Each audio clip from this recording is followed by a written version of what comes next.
everyone, and welcome to So Many Games So Little Time, a board game podcast where Evangelos and myself talk about board games. Last time it was just me, but luckily my busy days are over now, and we can continue with the regular programming.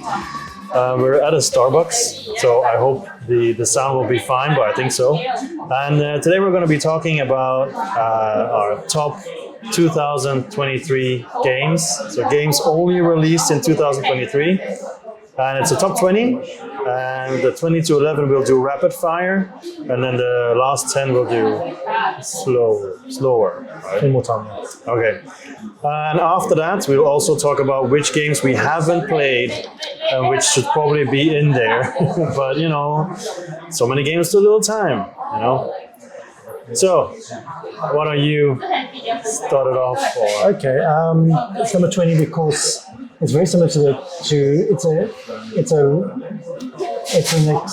it's like a new version of a previous game, and that's the Search for Lost Species.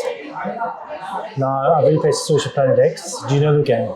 Yeah, I know. I've never played any of them, but I know the Species is a new one. The deduction game, and I really like Social Planet X. So I got the Search for the Lost Species.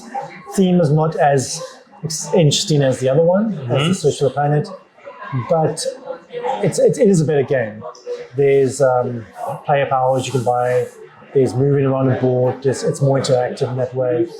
So it's on 20 because it's very similar to the first game, but it's still a great game. So yeah. Okay.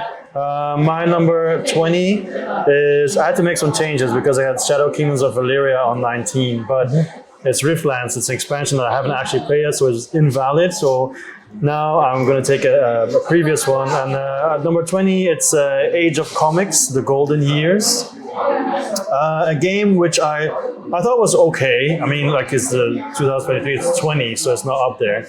I think many people liked it because it's the 50s, you're printing comics and you can make real ones, but also fake ones. You can copy other people's stuff, and you have the rankings where you go up and down. And I don't know, I thought it was okay. It was cool, but it didn't really eclipse any of my other worker placement games. I really liked the theme and what it looked like, but playing it, I was just like, it's okay. So it's a number 20, but yeah, maybe many people would have thought it would get higher, but...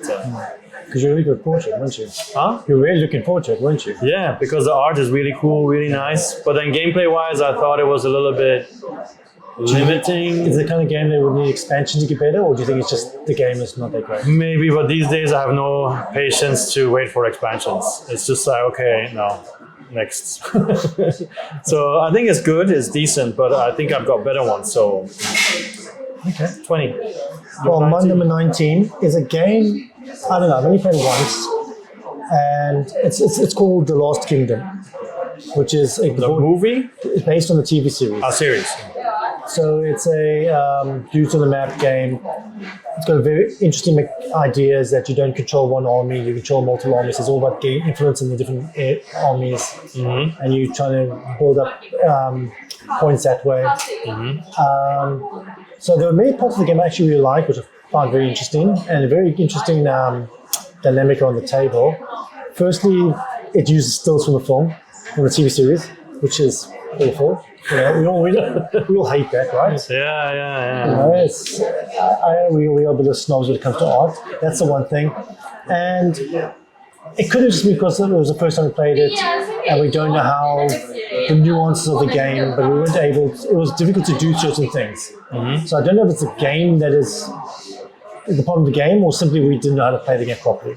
No. So I'll probably give it another go and see what it's like, but that's why it's at number 19. I'm not sure if it's as good as it could be, or if it's a game or just me. Yeah, well, it definitely sounds interesting, especially with the different armies. So. Yes. But have you played it with how many people? 4 people at a meetup though. Okay. So maybe different if it was with a regular group. But I kept it just to, I'm going to give it another go and then I'll decide if I like it. Okay. Cool. My number 19 is Microcosmos. So basically it is a small box game. typical, not 4X, but you have your spaceship and you're going around to different planets, gathering resources and getting upgrades. But what I like most about it is the action system. So you have like your, gonna call it like your action block or whatever, and you can put cards underneath it and above it. But each card on the top and bottom has colors. So the side touching the block or the area, that is the action that you're going to do. But the bottom ones, once you use them, they move to the top. So basically, you're going to be able to use that card twice. So once for the top action, one for the bottom action. Or when you get the cards, you can put them on the top and then you just use the bottom action and they go away. So basically, every time you get cards, you have to decide, okay, you have to plan. And of course, you can boost your ships, you can get around the planets faster, you can discover planets, you can invest in them, a bit like tiny epic galaxies where you can like boost the planet and at one point it reaches its full potential and then you flip it over. So I only played it solo like twice a while ago. So I'm a bit fuzzy on the rules, to be honest, but I just remember that I liked it. It is small, it was fun solo. And I want to play with more people as well. But it's just like a nice space game in a box. And the solo was challenging as well. So Microcosmos. That's good. 19. Okay, my number 18 is a game we both played. It's Imperial Miners. Oh, okay. It's going to be something else. No, it's Imperial Miners. Crossover. No, it's Imperial Miners. Mm-hmm. It's this low. I think it's a very simple game, very straightforward. I remember enjoying it simply because of that. It's just a relaxing game. Yeah, and I enjoyed the art.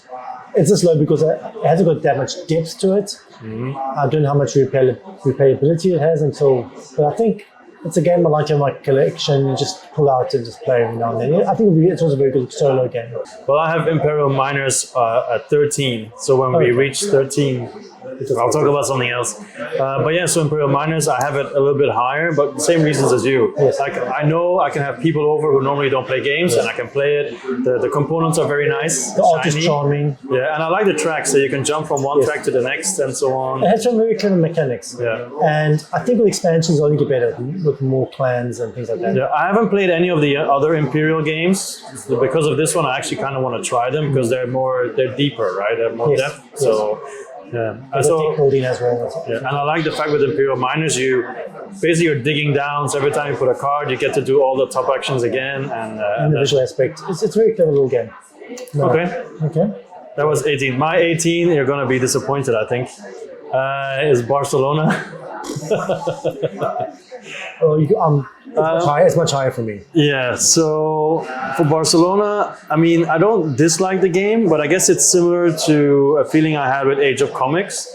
Like, maybe it's the theme, maybe it's the looks, I think a big part is the time, because every time I played, it's been long. And okay, you can say, okay, that's with the people that you play with, but then we always play with the same people, or roughly anyway. So, and other people that you don't know that I play with, they also tend to lean towards AP.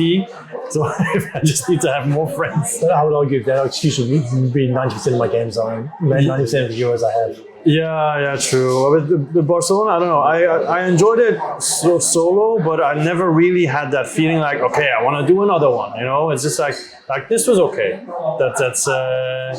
So yeah, I think if people suggest to play, I'll be okay, but not with more than 3 for sure. 2, it would even be better, I think. Oh, yeah. I mean, you should see what the new expansion does. Yeah. I'll try with you first then before I buy it. So I'm not going to invest in it anymore for now. Okay, 17. My 17 is Jerusalem. Okay, yeah. Euro game by De Vere. Mm-hmm. Right now, anything by De Vere it's almost a must buy or must check out. And the theme's interesting.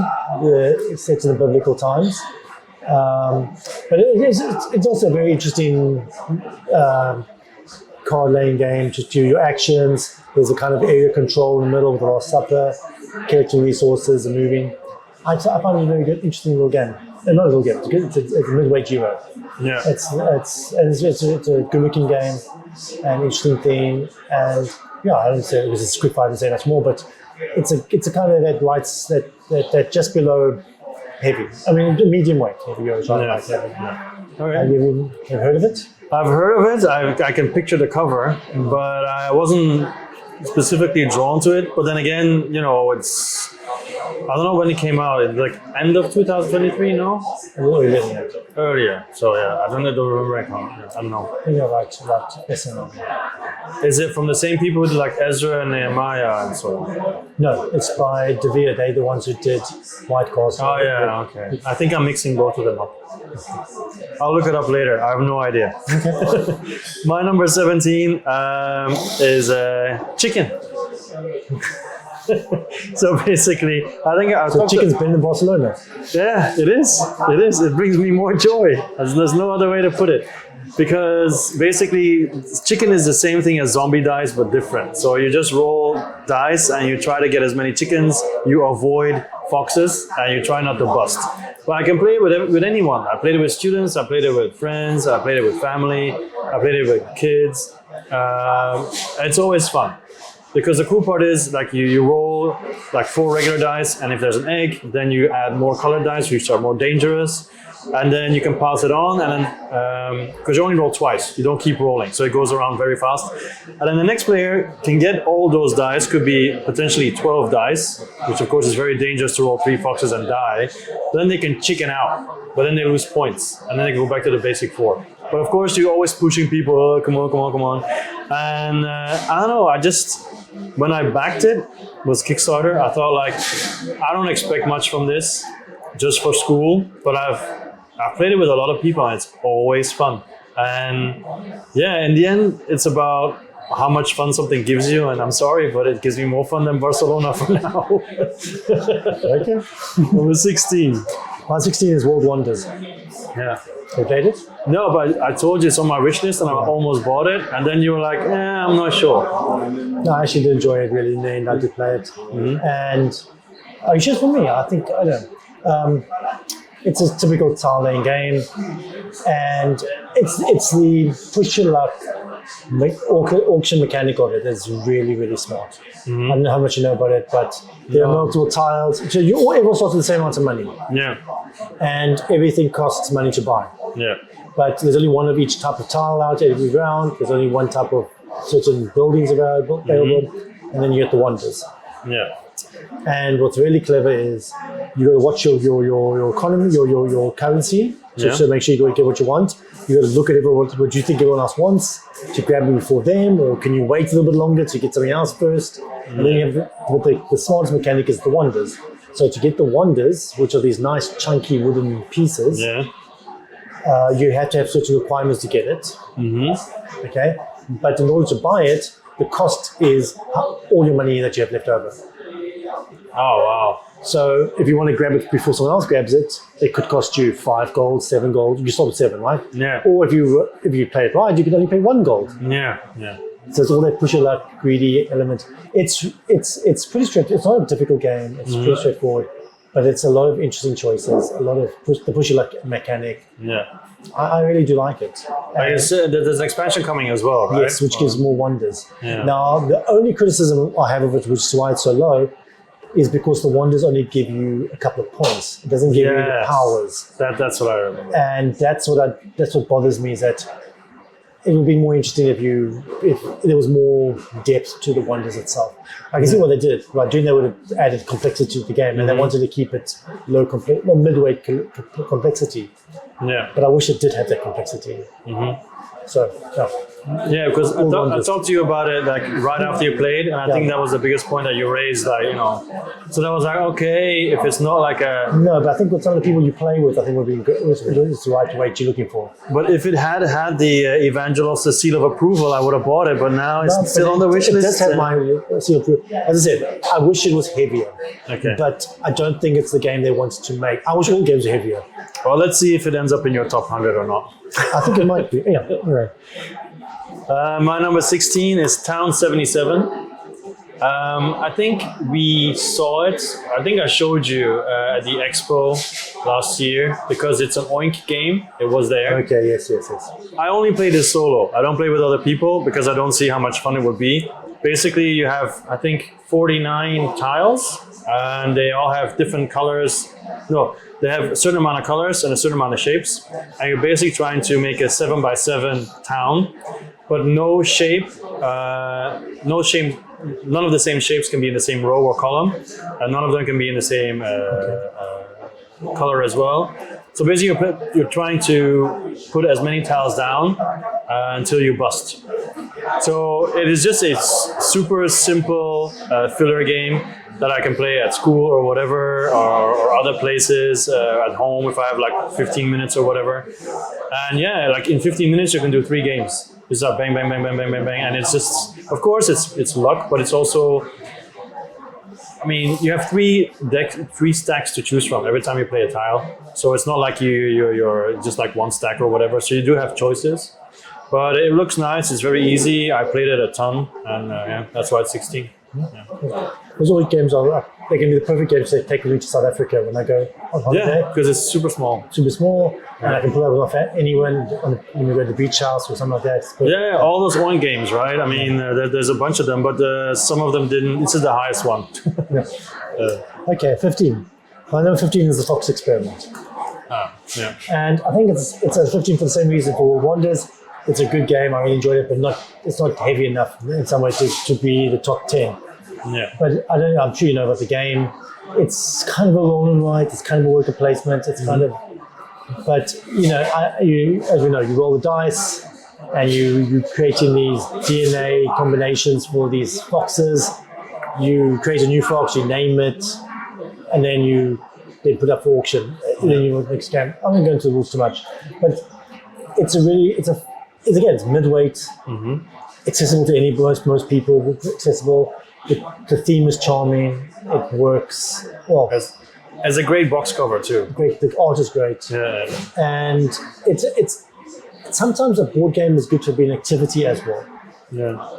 Even though, yeah. This one I really want to try, because when you talked to me about it, I was quite excited. And, it's a really good game. And I said it's as a board game snob that we are. I want games to be heavier, so it could be in the top echelon.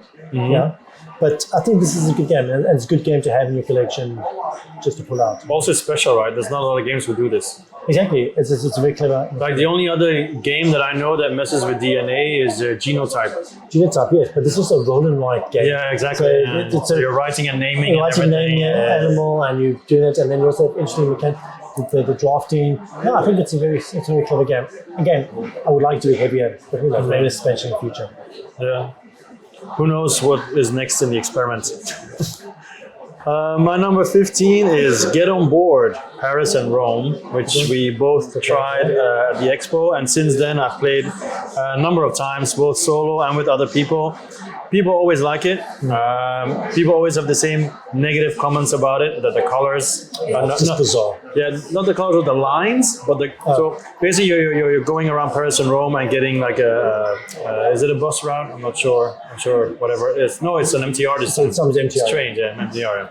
So the lines for the MTR, they're fine because it's your pieces. But it's the people that you're trying to visit, the monuments.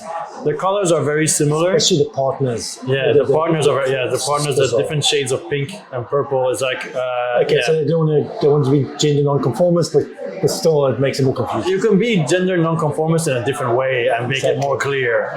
Don't use pink and blue. Use green and something. Yeah, but if you that's why it's so low as well. But I mean, if you can ignore that a little bit, I think I really enjoy it. I like the ticket system, because when you each round you draw tickets. There's 12 tickets, so 12 rounds. You draw a ticket, and then on your board it says which pieces you can place, and it's different on everyone's board. So I think it's great. I think it's interesting choices, because you can't do everything. You want to try and do everything. You got to make sacrifices, and you can but you're right. The sounds choice is just bizarre. And the original on board, you're trying to stay out of each other's way, and on this one, you're trying to join up because you get extra points if you join in there. So you get the interaction. Yeah. Okay, number 14. Yeah. You might be surprised it's this low. It's The Witcher. Oh wow! Yeah. And it's only this low because I haven't had a chance to play it more. Oh yeah. Okay. Yeah. Because it's a big unwieldy game, and the time and I want to paint it first. I actually want to paint it before I play. So it's I never play it then. I'll never play it. Because that's what happened to me with Tainted Grail. But you paint a lot more than me, so yeah. So, but I did enjoy the game, Yeah. and I haven't, but I said I've not played enough. Mm-hmm. I'm looking forward to giving it a chance. Well, we'll talk about it more later. Great. But it's in the top 10. Let's put it like that. Yeah, that's good. Number 14 is the Volferian Guilds. I don't think I ever played it with you, right? I played it with a mutual friend of ours a little bit. I played it solo. I think I made some videos about it as well. And it's just your typical two-player game. You have your buildings. I'm not sure if they're called guild buildings, whatever. But you're trying to destroy the other person's buildings. But you can also invoke Volferian, which is like this big dragon who can then attack for 16 damage to the other person. But the art is amazing. The components are really cool. It's Tabula Rasa games, whatever. Them. And it's really awesome. It's another one where when you play your cards, you have a bunch of resources every turn, either to attack or to buy. I played a little bit with you the one time. Yeah, I think so. We didn't finish the game. Yes. Just like an intro. It was a beautiful game. Yeah, very beautiful. Yeah, and I want to play it more as well. But I have so many two-player games now, so I really want to have dedicated days where I meet up with someone and try to play as many as I can, and then also make videos about it. You heard it here first. The solo version. It's a solo. Yeah, solo too. Yeah, where you play against like an AI and stuff like that. Yeah. That's a beautiful game. Yeah, because it used to be Volferian, but then they enhanced it with new rules and called it Volferian Guilds. So now I have a copy of Volferian and Volferian Guilds, which is totally not necessary, but whatever. But yeah. So really cool game. Okay, my 13 is Scholars of the South Tigris. A game I really like, but the other games I like more. But incredible. Okay, just everything about this Garfield games, I think that's really tempting. You're thinking of. They're it's like hearing a band that you know the album and you get the new album. It's just you recognize some of the tunes, some of they do things the way you recognize, and it's like comfortable. So they do the heavy Euros. Yeah. And when you play it, it reminds you of the previous games, but it's always unique and different. Yeah. This one here, they use the mechanic of shades of the color of the dice to do certain things. It is very clever. It's a little complicated in the beginning to get to wrap your head around it, but it's still I enjoy it. I don't go too much into it because I can't remember all the mechanics. I haven't played it for a while, but it's a good game. I enjoy everything they make. It's on my list of games of 2023. I still have to play. So I've used dice of that to play other games, but I haven't played the actual game yet. No, it's just an interesting mechanic of blending dice colors together to create actions. No, okay, that sounds cool. Well, I know I backed it as well, so of course I want to try. So my 13 was Imperial Miners. So in that case, I talk about something else, which because all of these are actually lower than 20. I'll talk about one that I haven't played yet, but I want to play down the line. Okay, let's put it like that. So one of the games that I tried yesterday actually was Earth, because I still haven't played Earth. I played it yesterday for the first time.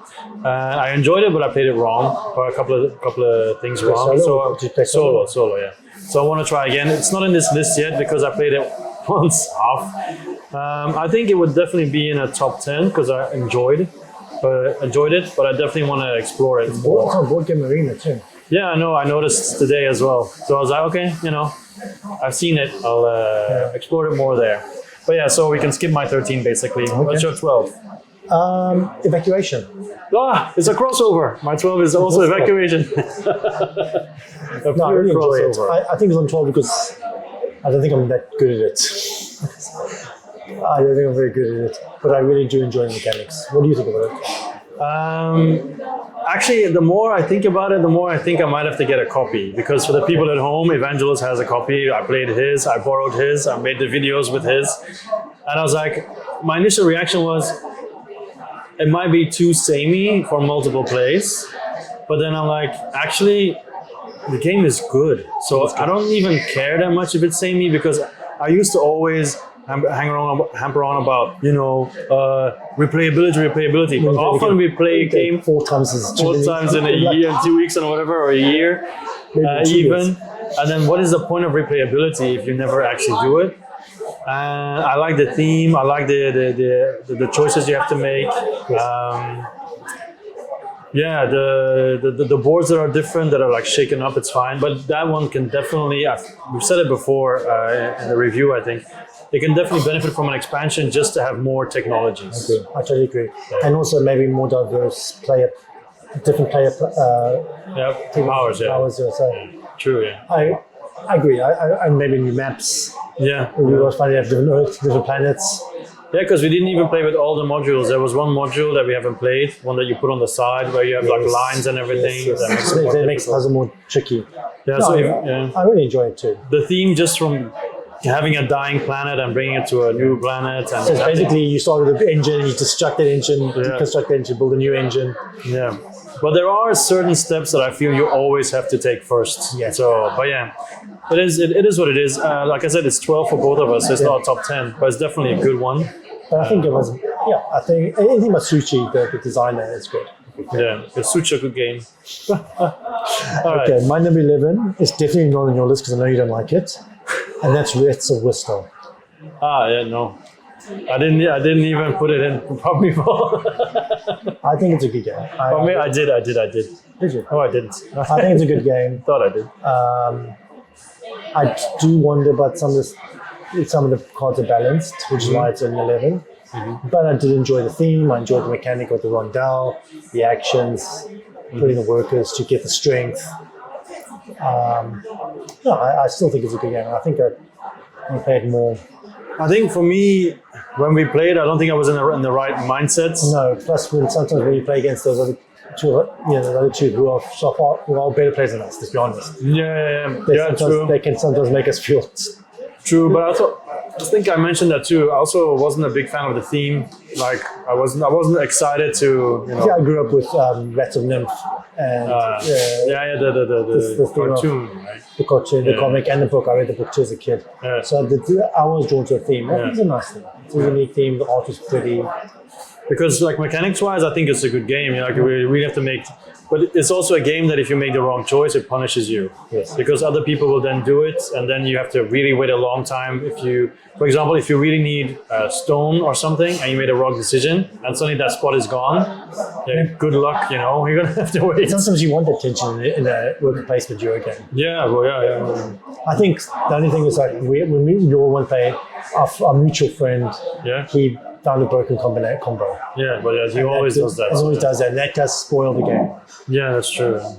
I think we played it with more. Because normal gamers, I think it would have been less likely to happen. It would have been more fun. Because I did play it the second time after that, and I had a lot more fun. Yeah. Well, like I said, I wouldn't say no to play it again, but I wouldn't, jump up and down. Yeah, I think you underestimate again. My number 11 is the Warp, so from a Belgian designer, and I have to say it looks kind of ugly. It's not very pretty. I mean, it's basically a space game where you and other people are. It's a war game kind of, as in you're trying to conquer territories and you're going to end up fighting. And there's one space on the map where it's the Warp, where you can defeat the people defending the Warp and get more points. And of course, you're building up your troops. But what is special about it is that aside from all the upgrades and different buildings you can build, is the height difference.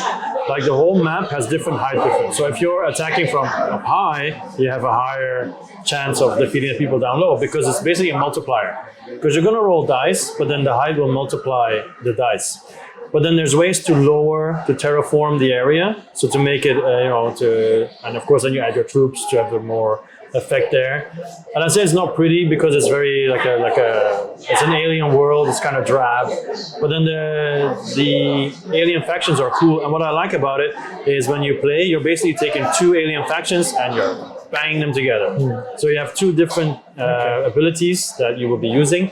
And then some of the alien factions that are not in the game, they will become like lost factions that you can fight. and one will also be the warp defender, whatever, the guardian. So there's a lot of variability every time you play. And if you play the campaign, you're basically unlocking races that you can then use in your other games as well. So I really enjoyed it. I never played with other people. I wanted to a couple of times, but something always happened, so I had to cancel. But solo, I really enjoyed it. And I was even going to play with the designer when I went back to Belgium, but then I hadn't been in Belgium for 3 years. So in the end, I couldn't tell my family, like, no, you know. Maybe next time. He's a friendly guy, but yeah, I really like the game. Yeah, but I want to play it more. I can play with you guys. I think you'll all enjoy it. Okay. And now the top 10. So we're gonna speak maybe a little bit more about it. But these are the. This is our favorites. Okay. Yeah. My number 10 is Distilled. Yes. Have you played it? No. I know it looks really cool. It's a really beautiful game, beautiful production. Yeah. Great production, interesting theme, making your own whiskey, making your own alcohol. You're basically trying to make you're buying different resources, different ingredients, you're buying the facility, you're building up your little brewery. Yeah. And you're trying to it's like basically worker placement to get the stuff you need, get certain player powers.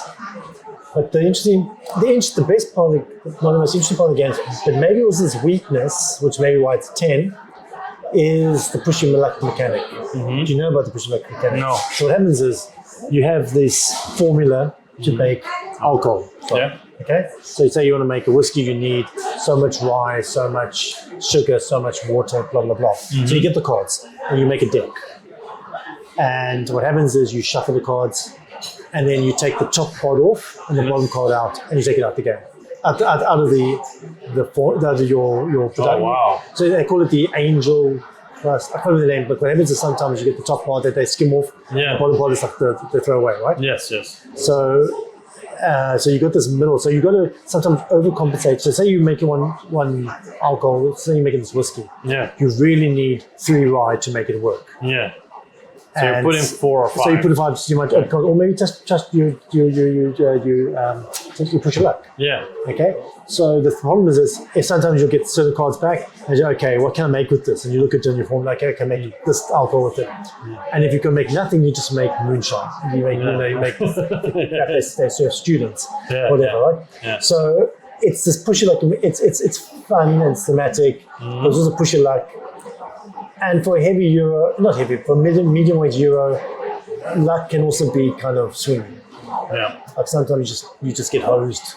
Yeah, of course. 3 times in a row, right? Yeah. Even though and sometimes you can't overcompensate because you haven't been able to get those resources, right? Yeah. But it's fun. Yeah. It's fun.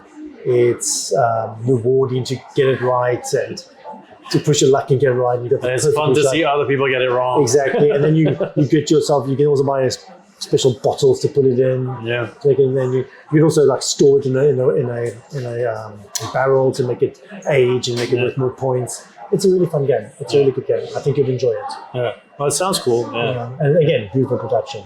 You have to drink whiskey while you're. I'm not a big fan of whiskey though. I'm sure we can make a plan. All right. Cool. That was number 10, right? Your 10? My number 10 is City of the Great Machine. It's been a while since I played it as well. Well, basically, as far as this high. Yeah, because I really like the theme, steampunk and everything, and also a little bit, what's it called again, the video game? Oh my god. Bioshock, yes. The last one, I guess, 3, because the other 2 don't really apply. So basically, the Great Machine is about to take over the city, and then you are basically doing the revolution, right? You're going around trying to convince people to stand up to the machine, but the machine also has its minions that's going around trying to stop you. Obviously, if you play solo, then the machine will be an AI, and it works really well. Does it work well? That's what I was asking. Does it work well? Yeah, definitely. And can you play cooperative against the machine? Yes. Against AI? Yes. Oh, that's cool. And I think you can also play competitive where someone's the machine. I'm not sure. That's how the game originally is supposed to be. Yeah. But of course, cooperative, yeah. And what I like about it a lot is that the map, they're all loose areas. So you can actually go to a certain area and activate it so you can move one piece to the other side of the city or whatever. And suddenly it's much easier to go there or there. And every area, of course, has abilities that you can do. Some of your characters are stronger in certain areas. Some characters are good at fighting. Some of them are better to convince people or to... but you have to watch out because the great machines, of course, trying to arrest you. So if you get arrested, then there's some bad stuff happening as well. But yeah, just the whole also has a bunch of expansions that you can integrate and different characters that you can integrate. Yeah, it's just beautiful miniatures. I want to paint those miniatures. Yeah, there's those too. Yeah, I'm doing Marvel Zombies now, so it's going to take a while before that's finished.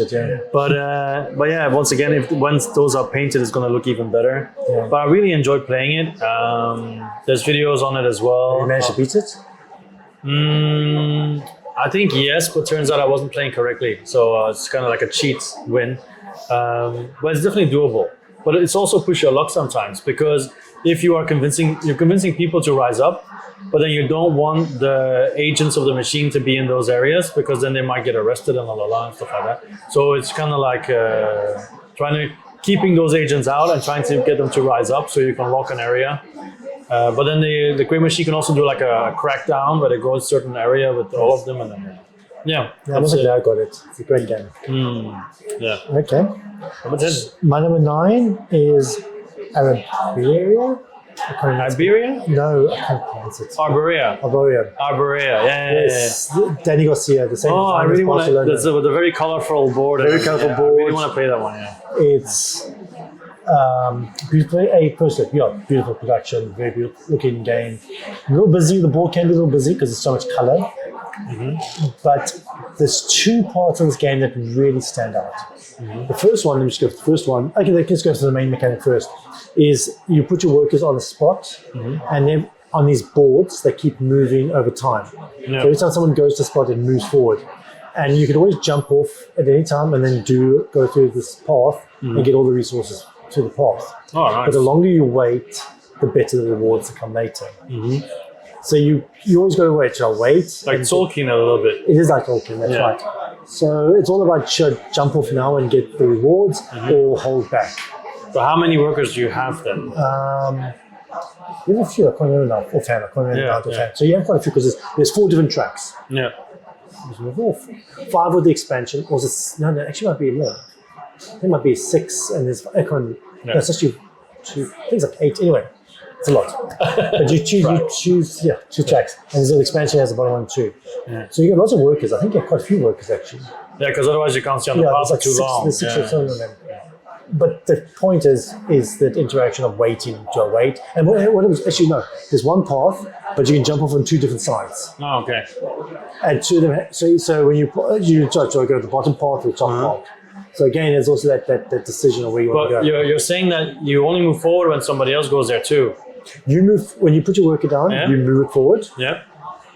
And then you can jump off. When you place it, you can't jump off. You move it. Yeah. But then you also got to wait for hopefully someone else, because when someone else moves it, then you can jump off. Oh, okay, like that. Yeah. So I'm saying, so if people avoid it, it's like you're stuck. So you're stuck. But then you always have the option to move it instead of placing it. So you always have the option to move the thing and not place a worker. Okay. So you can get the option to jump off. But there's 4 parts, 2 sides for each part. That's what's 8, and that's a really clever mechanic.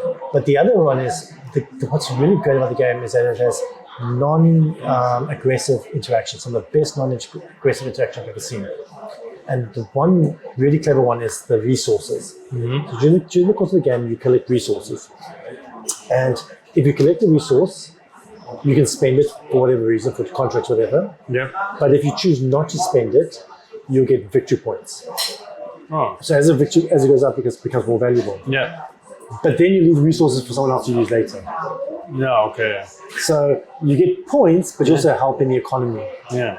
So it's a nice balance of you make resources which could help someone else, but in return you get a lot of points. Yeah. But if you use resources for yourself, you don't get the points. Yeah. So I think it's really clever. And our friend didn't break it. No, they didn't break it. They didn't break it, and it was both of them. Yeah. Okay. But they played much better than I did. Oh, okay. But no, it's very good. I enjoy it a lot. I think you'll enjoy it too. Well, yeah, it definitely looks very appealing. So, yeah, very curious about it. Yeah. I think my number 9, I think it might be on yours as well. I'm not sure. I think you've played it, but I wasn't there then. Is Nuclear. So you have it too. What number is it for you? 4. Do you wait till later? We'll talk about it for later then. Yeah. Okay. So we'll move on until we reach your 4. It's number 8. Yeah. Okay, my number 8 is Septima. Oh, okay. No, Do you know it? I don't have that one, but I know it. Yeah, Mind Clash Games, right? Mind Clash Games, one of my favorite publishers. Everything they make is, I think, just about everything they make is great. Mm-hmm. Beautiful production as usual, as Mind Clash does. Upper heavy Euro. This is probably the least of the heavy. It's not as heavy as the other games. Mm-hmm. It's not as heavy as say Anachrony or Perseverance. Perseverance or Tricarian. Yeah. But it's still a very clever game, and also a clever interaction in that if you play a card, if you choose an action, you get a hand of cards, actions, you play a card, and if it matches someone else, you get a bonus, but you get an extra a bump. At the same time, you get what they call it, suspicion, which could cause trouble to happen to you. That's really clever. You're getting resources to be able to do sorts of things. You're moving across the map. I just think it's really good. Can they burn you? Yes, if you know, well, automatically they don't burn you. They kick you out of town. Yeah. Okay. You get, okay. You don't want to burn witches. Yeah. You don't want to burn women these days, right? Yeah. And I'm just saying, you get powers, and you could lose the power, and someone else can steal the power from you. There's a little area controls corner. It's a great game. It's a really good game. That's why it's in the list. But again, typical Mind Clash. Yeah. Okay. So it's yeah, I don't know. I didn't back it because it didn't look like my thing. But then again, it's Mind Clash. So because I had the same thing with Perseverance, I didn't back that one either. But then I like Anachrony. I have Tricarian, but I haven't played it yet. So I don't know. I think I'll like it, but yeah. I think I'm sure. Yeah, another game that's gonna come on your list later. Everything they do is really good. I think. Yeah, Septima. My number 8 is I think it applies, even though it's basically a reprint, but then they made it really, really, really pretty. Is the Castles of Burgundy Special Edition. There's a reason why I put it on there. Why? Because the expansion? No, because I had never played it before. This is the first time I played it, and I played it a lot with the Special Edition. I played it even more on BGA. It might be my most played game ever now. I mean, actual board game. Yeah, I don't know. Before that, for some reason, I never really could get into it, even though it's fairly simple. But also, it looked drab. It looked boring. And even the app wasn't really well done either. But then this edition came out. And once again, I can play with anyone. And the first couple of rounds will be a bit of a challenge because there's so many different buildings. Yes. But just the fact like you have 2 dice, you either take a tile or you place a tile. And then learning how important the combos are with certain buildings and everything. And the fact it's so easy to play on BGA. It's such a good game. Yeah, it's a classic. Yeah, because it's one of those games when you play it and then you realize, why haven't I played this? Because everyone says it's so awesome and I've never touched it. And I don't care if it's overproduced now. No, but actually the miniatures are totally unnecessary and they make the game longer. Did you get the all the miniatures? Well, and yet, no, I didn't. But now there's a part of me is like, maybe I should just get it. Maybe I should just get it. Same thing. Because even though it might make the game longer, it probably just looks really cool. The animals on the board, yeah. I didn't get it either because I thought, that's just silly. It is silly, and it makes the game longer because you're like, I take this tile. Okay, let me find the mini. Okay, put the mini in. Yeah. Okay, what's this tile? Well, I agree with you now because now the refund's coming out, right? Yeah, I know. And now they've really paid the money for the version. Now it doesn't feel like that much money, extra money to spend for it.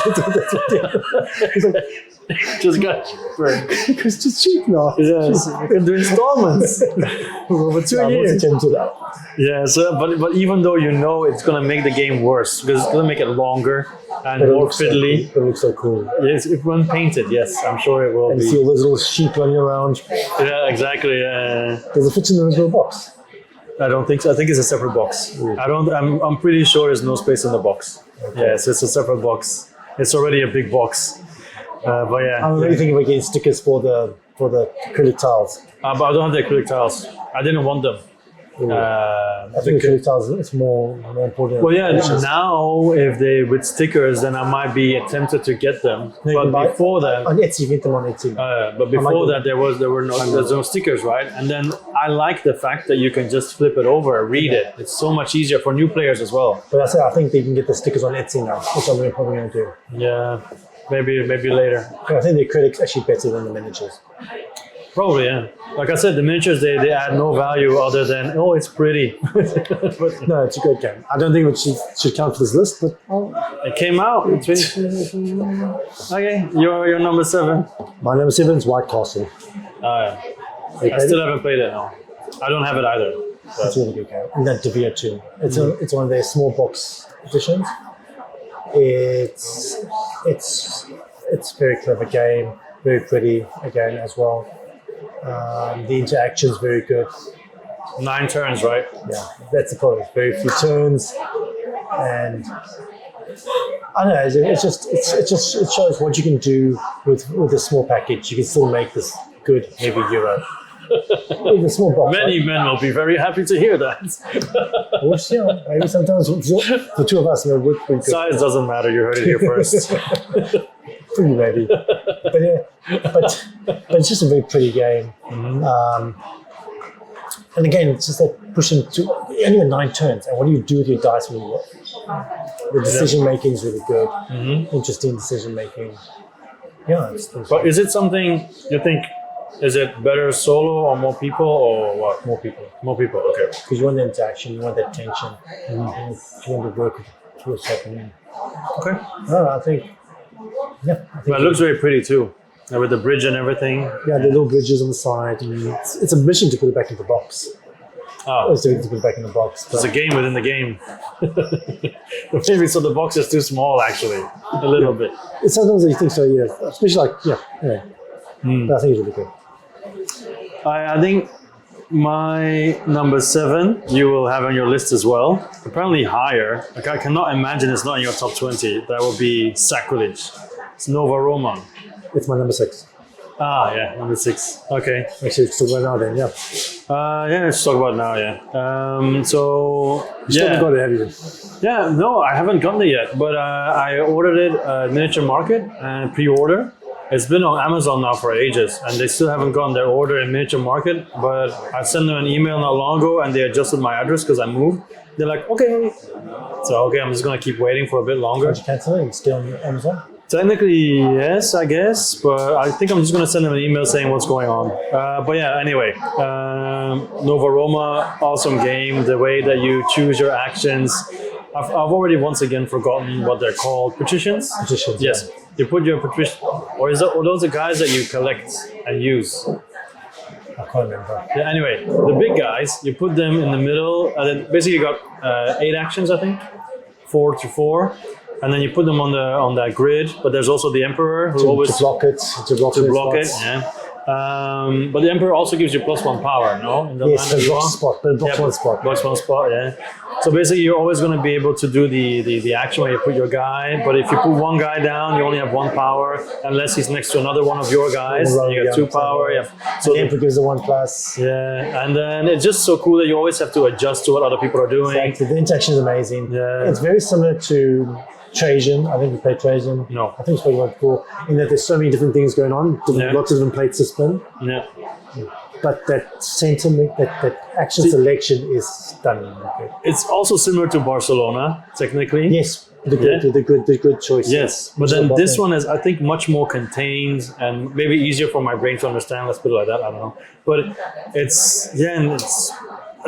when we talked about it, the only thing that we thought was a little bit less interesting was the racing track. But then we know why it's there.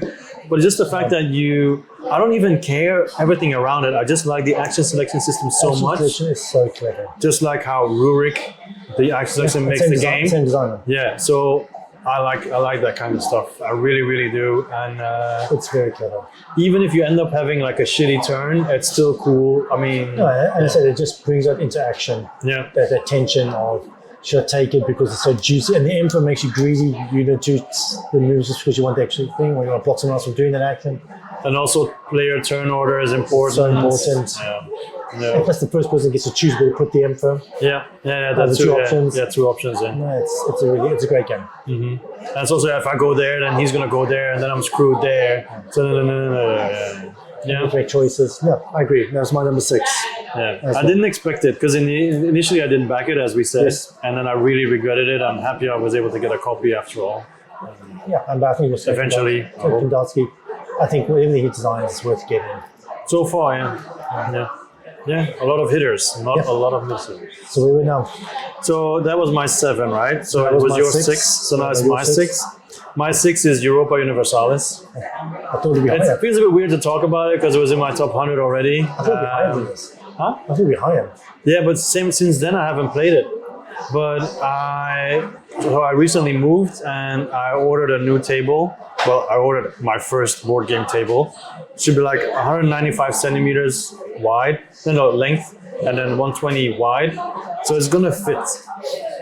And it is my hope that sometimes in the weekend I convince my wife to take the kids somewhere out of the country or whatever, to China or somewhere else, and then I can just have people over and we play Europa Universalis for a whole day. Because otherwise we like, I have to go somewhere and pay a lot of money to get a big table, whatever. So hopefully that will work. But even with my save system that I created, it was actually doable to play solo. And with that table, I can just cover it up now and then continue playing the next day. And that will boost it up some more. And for the people wondering, you still haven't said anything about the game itself, but it's basically like the video game. It is like not medieval, but a little bit later in the history of Europe, basically. You've got Portugal, you've got Spain and everything, and Castile, I should say, right? And France and Germany, all the big powers. You take control of one, and then you just do what you want. You can marry, you can discover the new world, you can wage wars, you can trade. And if you play solo, you have charts of how the AI reacts. It is complicated, but it is worth it. But I want to play with real players and see what happens. Even though I'll probably get crushed in games like this, I don't care. It's it's just so grand, but I need to play it more, and I want to play it more. It's actually one of my most popular videos because apparently many people are interested in it. But funny thing, the person who won Europa Universalis in the giveaway hasn't played it yet either, for the same reasons. But anyway, there's not much more I want to say. I do want to say, actually, the support of this game is amazing. They've created a bunch of new scenarios, put it on a website, and you say you pay whatever you want. You want to pay $0.1, you pay $0. You want to pay $20, fine. You just take it. And there's another expansion that works. Apparently, more factions, more stuff. The support is amazing. Okay. So that makes me even more excited for the future. No, just get into the table. Yes. Or get it on the table. I just hope that table that we now had custom made in China, that's a bit of a red flag. Hopefully it will be good. We'll see. That's cool. Okay. 5. My 5 is Barcelona. I understand, but yeah. Okay, why do you like it so much? I just think I enjoy the choices in the game. I enjoy I like the look. I like the theme. I like the appeal of it. I like the intersections. I like the way it keeps changing. The way every game you can change what's on the side, so change the game totally. Yeah. I like the dopamine hits of getting the points when you get something. When you have a really good turn, it's like pulling the lever, getting all them. Yeah, this is actually a game. If you have like a turn where you don't at least have like 15 or higher points, you're not playing well.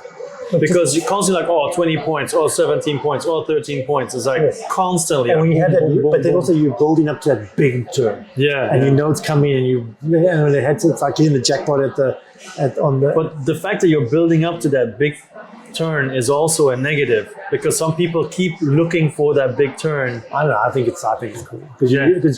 I like to stick. You think it's just 3 steps ahead, Yeah. and you're working towards it. Okay, but then play with 3, at least. Because with 3, it still matters what people do, I feel. But with 4, it doesn't matter as much what people do because it takes too long. But anyway, yeah, I'm not raining on your parade. No, I think it's okay if you be wrong. It's fine. I just think I really have. But what you mentioned is the same thing with Nova Roma, with the actions on the side that you can shuffle them up and it's different every game. And I like the train mechanic as well, the tram. The tram, The scoring tiles that you create your own end game scoring. which I think that's a really cool one. As well, and the tension there. There's so much going on. That's a bit like Castles of Burgundy, where you take the yellow tiles. That's also end game scoring. True, but this is not. But you don't. But here, you choose what was really good. So this one is you choose what you score plus the multiplier. Yeah, the multiplier as well. And where you It's place huge. it in the multiplier. That's. Yeah. I like it. I think it's really clever. I think so much going on. The AP thing, yes, but I think most Euros become as the hobby gets more and more, and the games become more complicated, the more APs come into games. But I think that might also have to do with me not being super crazy about the theme. Because then, if you have more positive stuff, you're more forgiving. So maybe that's why. As I said, I still have it. I haven't sold it. Yep, as I said, I really enjoy it. Okay, so we're on 5. My number 5 is Marvel Zombies. Okay. I didn't expect it to like it as much as I did. Basically, Marvel Zombicide, right? Have you played Zombicide before? No, never. And I was always told and I always read that it's just like beer and pretzels, roll and it's cool, but it is true, but it's also cool having so many zombies and runners and everything on the board, and then adding these heroes, especially when one of the zombie heroes comes out, it's like, oh crap, this one needs to die ASAP or we're screwed. And all the different expansions, introducing the different missions and everything and the heroes. Some heroes are kind of underwhelming. It's like, wow, this is your power. But I guess that's okay because you can always have like teams and everything. So, and like I said, I've been painting it now. The base box I haven't touched it, but the promo box, yes, the stretch goal box, I guess, is almost 1/3 finished. But this one I definitely want to finish painting. And question: are you gonna mix it with DC? Yeah, I backed that one too. Yeah, I guess so. Yeah, and because that's another thing you can do head to head. So you can literally have a DC team against a Marvel team, and then see who's going to win against the DC heroes, or just the heroes against the hero. I guess it would be the zombies against it. But maybe there's like a fan made rules for heroes. I don't see why you couldn't do heroes against heroes either. I don't know. Let's see. But yeah, I probably will. Yeah, they're cool. Yeah, so much painting. Oh my god, so much I'm painting. going with DC United now. I don't know, but I still have to play Marvel United. I brought it home. My plan is in the coming weeks to play Marvel United before we do the top 100. I've done the first box and half of the second one. I just want to see if I like it well enough. Because now the older boxes are always on discount on Amazon as well, the expansion boxes. So I'm like, I want to know if I really like it or not. So for now, Marvel Zombies. Okay. My number 4 is Nucleum. Ah, yes. Did you have it on your list? No, I did number 9. That's right. Yeah. So yes, Nucleum. Yeah. So it's lower because I only played it twice. yes. Or 3 times. 3 times. But one time I was really bad at it. The other 2 I was better. First time you were bad at it? Huh? Was your first time bad? Yes. Yeah, that makes sense. Yes, obviously. Yeah. That makes sense. Because I went to the other side of the map. I didn't realize it was better to be closer to other people. I was like, I'm going to do my stuff here. That wasn't a good plan. But yeah, I like it more than Brass, Birmingham. Yes, people always compare it. I agree. So I don't know if I like it more than Barrage, I've never played Barrage, so I don't know. but it's definitely better than Barrage. I like the freedom that you can just say, I'm going to start a track here, and then maybe there, and then whatever. It's not like, oh, I only have this card, I can go, or whatever. No, you can choose. That's the one thing with Brass. Okay, it's not Brass, but I find it very luck depending with the cards. Yeah, I found that annoying. Yeah. For such a heavy Euro, Yeah. I find it annoying. This is so much better than Brass. I agree. And it's also I also like the scoring mechanic actually that you're trying to get, and I love the tiles, the rail tiles that you can do the action and then place it or not, and buying and that tension of should I do it now and then burn it. Yeah, like I really want to do this, and then someone puts a tile down, and they're hoping, oh, nobody put it there. Oh, I'm gonna put it there. Oh, thank you, I get the bonus too. It's so clever. Yeah, it's really, really enjoyable. And an individual sideboard. Yeah, I didn't think I was gonna enjoy that much the technology. Expansion. Yeah, Australia. it's a new map, right? Yes, and new mechanics. We'll play together sometime. The four of us can play it sometime. Yeah. I'm looking forward to seeing what it does with the game. But yeah, for sure. Yeah, there's so much to like about the game. Yeah, and it didn't feel as heavy either. I think it's because it made more sense as you play it, but it is heavy. Yeah. And it's not as dry as. I wish the board is prettier. The color's so cool. You still talk to Awaken Realms, and then it's actual tracks. Yeah. But yeah, it's. I think it deserves to be a great game. Yeah. For sure, yeah, it surprised me because I bought it thinking I want to have a heavy game at the expo, right? It was more like FOMO, to be honest. I was thinking and then I had to punch out all those pieces in the hotel room. It doesn't bring the box off the time. And I was like, what the? And then I forced myself to play it, and it's really good. It's really good. Yeah, it's saying a lot for those other 8 ones that are in front of it, but I need to play it more, I feel, still. I agree. Yeah. Okay, what's yours? My number 4 is The Witcher Old World. Great. I think I played it like 3 times now. I haven't played it solo yet, but I played it with you, and then I played it with Anna twice. Mistress Red, she's been on the channel a couple of times. And yeah, it's just, I liked it more every time. I like the stories. Huh? What do you like? What do you like? What stories? The stories, yeah, and I've become a little bit better at the deck building because in the beginning I didn't really I didn't think about it that much. I see the engine that you're trying to build a little bit. Like, okay, I need to have money for this and this, so keep going there and there, and like chain your actions, getting to those monsters ASAP. Knowing when you're strong enough to actually attack a monster. Do you play the expansions or not? Do you play I always play with Skellige. But when last time I played it, we didn't do the legendary monster. We just did the basic monsters. Because also to limit time a little bit, and I wasn't that clear on the rules anymore.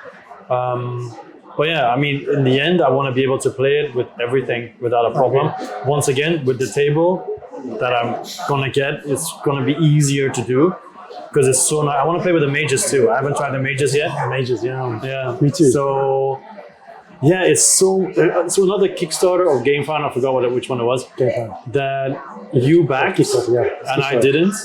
And then I played your version because I was like, oh, it's just hunting monsters. I want to have in it. But then the stories actually are good enough to really give me that fix. And it kind of killed The Witcher, the adventure game for me. I just played it. It's technically doing the same thing as The Witcher, which is going around the map doing things, but it's a more thematic way. It's prettier, it's bigger, it's bigger, and it's a better game. Yes. And also the fact that you can boost your skills in different ways. Because when we were playing, we were doing it like in a different way, and we actually finished the game. It was nice. I'm glad you enjoy it because the only reason I had low is because I haven't had a chance to play it more. Because it's difficult to pull out. Yeah. Of course, it's a huge undertaking. But then I think all my games now are the ones that are still coming. What is your number 3? Number 3 is Dawn's Journey. Yeah, I haven't played it yet. Yes. That's one that I probably will regret. But yeah. Yeah, it's again worker placement, beautiful Kickstarter production. But the main thing about it is. I don't want to go all the different spots, but the main mechanic that makes it interesting is how you upgrade your workers. Yeah, the stamps, right? The stamps on the side of the workers. So you upgrade the workers, so when they go to certain spots, they do certain things better. And just that puzzle is just great. And the expansion as well, Fireland makes it much more interesting, adds more places to go. Mm-hmm. I would never play without the expansion. Would you feel the deluxe is necessary, or the base is good enough? That's a wait for a Kickstarter reprint then. Is it too late now? I don't know. You didn't back it, right? No, I didn't back it. I want to play it first, I think. I think if we can get the deluxe, why not? It does make a difference. I've seen it pop up on a number of lists as well. Yeah, people really liking it. Yeah. It doesn't. It's nothing super original to the game. But it just does everything well. And the fact that you can basically turn a worker into a god almost with all the stamps that you give. And then you get the stamps and you don't know where to put it. You just decide to put it here, to spread it out. Yeah. It's really cool. No, Yeah. I think it's one of the best games. It's by far one of the best. Well, it's definitely my top 50 game of all time now. It reminded me a little bit of just upgrading the workers, right? It reminded me a little bit of that Alien game where you put the alien pieces on the alien. Yes. There's just a different way of making your workers a lot stronger individually. It's Or cool. more specified, or more specialized. Yeah. No, good. Okay, your number 3? My number 3 is Black Rose Wars Rebirth. Basically, adrenaline, right? It's just adrenaline with mages, but then cooler. So Deck building, right? yeah. Because you start with your own card of your mage, and then you draw. I think is it 7 cards from different decks, or 4 cards? I forgot now. But basically, you have 7 or 8 different schools of magic, and if you add all the expansions, you can get up to 10 or 11 decks of magic.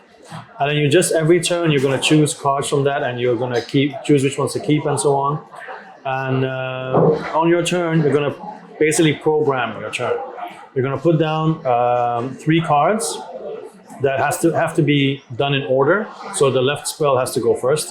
But then there's 1 lightning spell that you can do whenever you want it. Of course, they're all face down. But I only play solo for now, so they're always face up.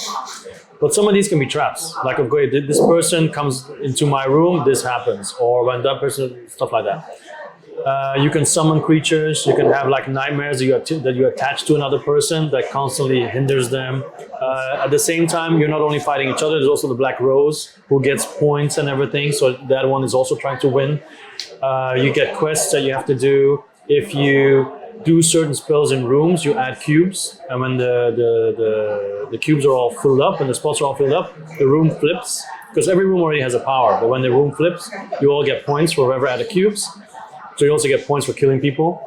And then the powers also get more powerful. You have the Black Rose room, the throne room, the Black Rose room, I think, in the middle, where you can get legendary spells that are super powerful. But then you have to go there, discard spells. So you weaken your deck, but you get a really powerful one. And of course you discard them, you have to use everything, get it back, blah, blah, blah. But yeah, it's really cool. You can play it solo with a bunch of avatars. They're all AI controlled. But I want to play with more people, obviously. I think it's really awesome. And beautiful miniatures too. Yeah. I should paint them in 2028. I didn't get rebuilt. I got the original game. Yeah. Well, I have all the expansions of the original game, but I don't have the original game. Because I sold that and I forgot that I ordered all the expansions in Belgium. So I came back to Belgium and you can put the expansions into the new version, right? In certain ways, yeah. Okay. So, yeah. Okay. No, it's cool. That was my 3. So now my number 2. Have you played it? I'm sure you know. We played together Scarface. Yeah. You have no. Well, I didn't add it because I only played it once, and my experience was only so because I didn't really grasp I didn't play well enough. Yes. I tried something and it failed, and then after that I was out of the game basically. That's what the game fault. I almost backed it in the reprints, but in the end I didn't because I was thinking, how often am I going to play this when I also have Corleone? I think that's in the. It's more. This one's more complicated, yes. Right? It's very pretty, especially after you painted everything. But yeah, you talk about it. It is a little convoluted. It is very big, but it's fun. I think it's fun. Mm-hmm. I think the cards, the play of the cards, the interaction on the board. I don't think we played it right last time. There was not enough interaction. Yeah, because I think we were too conservative. Well, I was the opposite because I was going too crazy too quickly because the VI was after me really quickly, and I was like, oh I didn't realize. I think we should play 4 players next time. Mm-hmm. Get more in your face. Yeah. I think with Miguel and then they'll become more aggressive. Yeah. I think the game will probably shine there. Yeah, I think now I'd also have a better idea of how important the cards are because I didn't really go for cards. You did, and you got this really powerful engine going. Yes, my power was to get cards. Yes. So anyway, I just like the fact that we're all asymmetric. I love the board moving around, the area control, the fighting, the cards. The art is all unique and beautiful. I really enjoyed it. I think it's not the best perfect game, but it's a fun game. Yeah, I think so. Yeah. And I think ultimately that's what we get. But like I said, it's the same thing where I didn't add Voidfall to this list, spoiler, because I only played it once and I really liked it, but I need to play more. Yeah, that's what I did with Witcher, right? Yeah, exactly. But I think I've seen enough to know this is the kind of game I like. And I think the expansion will make it even cooler, more factions. Yeah, especially. Yeah, so I really enjoyed this one. Yeah, Well, I would play again. And I painted it, it all looks really good. And I have to paint the expansion first. Yes. I get that. No, but as I said, it's not the best game in the world, but it's fun. That's what I want in a game. Yeah, I won't disagree. But I do think there's a learning curve. Yes, that's right. Number 2? Yes. My number 2 is Hegemony. It's not number 1. Oh, wow. Really? Is that high for you? I thought it wasn't going to be on your list for some reason. No, I think it's a stunning game. Yeah, let's talk about it then. Let's talk about it now. Yeah. As well. It's just everything is so different. It doesn't matter who you play as. The asymmetry is brilliant. It is so well thought out, so intricate. It can be the state, the middle class, the worker class, and it's a worker placement. It's a bidding game. Capitalist. And and it's simple. You play a card or you discard a card, one of the two. And then it takes a while to really get the intricacies of how you're supposed to play. And you don't want to be the only player who has never played before when the other 3 do, because it's going to be difficult. Yeah. But solo works really well too. It's nice, it's like the constant push and pull, right? Okay, no, don't let the middle class do this because they're gonna. But the capitalists are raising the prices again. Stop them. Blah, blah, blah. So it's natural interaction. Yeah, it makes sense. Thematic sense. Yeah, and then the laws and the cubes coming out. The beginning is really clever. Yeah. No, I think it's a game you just get better every time you play it. Yeah, and bankrupting the state is hilarious. Very funny. Not as much as when you are the state, which happened to me. Because in the beginning, I didn't realize how bad it was to bankrupt. And I was like, it's okay, let's just see what happens. Yeah, okay. But it's awesome. It's really cool. I haven't tried the complicated solo yet, the advanced one, because it takes up so much table space. And I don't know if it's worth it to do it for 3 or for 2 anyway. But maybe I might at one point. But I think for me it's number 1 because it is so original. Yes, very. It is so original. It's like a labor of love. You can see they put a lot of thought into it, a lot of time, a lot of research, and the theme makes the game better. Everything that you do is thematically based. We need more games like this. It's actually what I wanted Merchant's Cove to be, where you all have your own guild or profession, and you all need each other in some form. Yes, but Merchant Guild is a different type of game, right? Yeah, of course. But I don't want to talk about it too much. But in Gemini, it's not like we all end up doing the same thing because we're not. No, because everyone's so totally different. Yeah, only the middle class does a little bit of everything. But then that makes it unique. Makes sense. 50-50. And that gives them the decisions what to do. No, it's really clever. Yeah, and the new game is going to be probably even more interesting. Do you know what the new game? No, what is it about? World powers. So basically, you're going to be Russia, China, America. I can't remember who the fourth country, the EU. Okay. And it's all about interaction, war, and economics. Nice. Just basically bigger scale. Bigger scale. And then the game after that will be in Galaxy. Galaxy, like Quantum Period. But it's very clever. You know they're going to do it right. Yeah. China will have its own issues and desires. Sounds awesome. Yeah. Cool. And Greek designers too.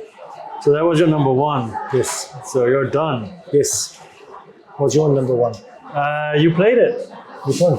Because, but we didn't finish. It doesn't say much. So many different games. Fractal. Fractal is my number 1. It has a subtitle, but I forgot. Fractal something. But basically, it's someone on the channel said this is going to be my introduction to 4X to new players now, because it's fairly simple, it's fairly fast, and still you can do a lot of stuff. You have your tracks you're trying to build up. You want to put out your ships. You want to have control over the map. The solo is really nice because solo. I'm not talking about campaign. I'm just talking about playing against AI, because campaign you want to do with other people apparently. But yeah, it's everything in a space game, 4X game that I want, and it's quick. And every time you play, the technologies are different. It's the opposite of Voidfall, because Voidfall is not a lot of interaction, a lot of doing your own thing. Here it's constant interaction. Yeah. Like by round 2, you're already in each other's hair. You know, it's like you're already like, oh, you're getting really close to me. Where am I gonna go? You know, So yeah, I was really pleasantly surprised by this. You could wonder why there's no videos on the channel, but I think it's because Marvel Zombies came out really quickly after that. But yeah, this one just shines. I'm surprised it was number 1, but it's just the theme I really love. I like the way the races played very differently from each other as well, the powers. And we have to play that again. Okay. Because campaign would be interesting. Yeah. So because I really feel it's that good. Yes. Yeah. So just I wouldn't call it a beginner space game, but just a 4X game that focuses on combat. And yeah, it's I just really like it. I should maybe go more in depth, but I'm not going to. Just check it out, and yeah.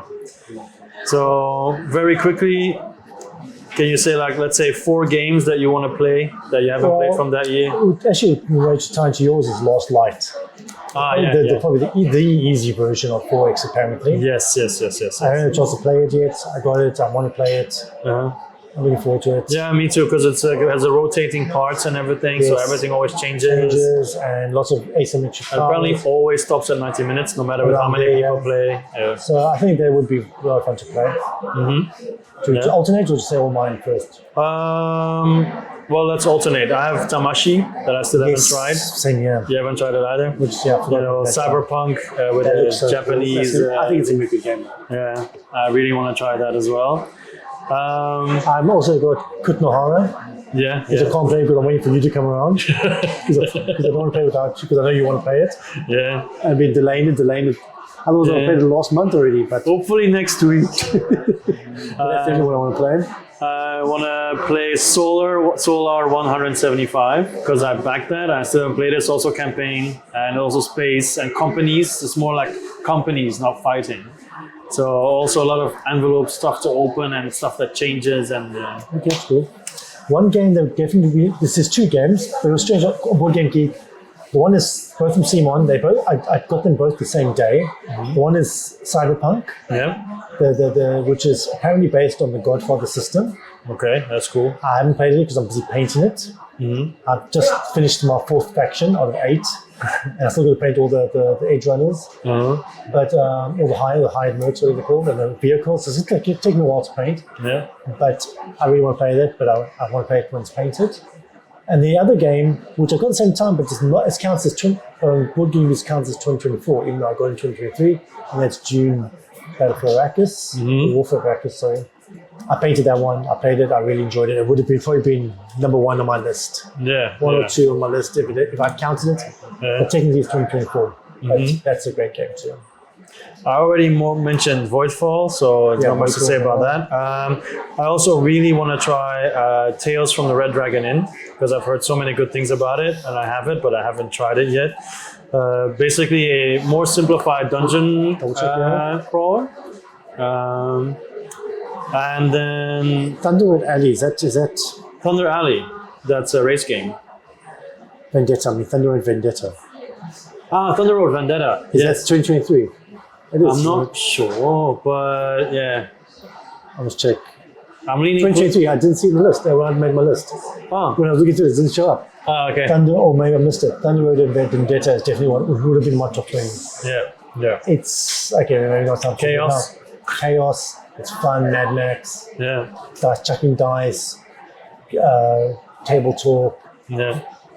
it's random as all hell, but that's what you want. I think you'd love it too. It's a racing game, but ultimately, it's a racing game that probably no one ever wins a race. Yeah. It's just you're just trying to bump people off, right? Apparently, it's really funny when you play the motorbikes as well, because you always get bumped. Yes, and you also get the truck later on. You get the truck. I backed the expansion. It's coming out.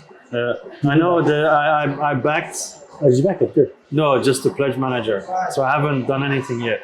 So I'm still thinking. I think you enjoy it. Yeah, I know.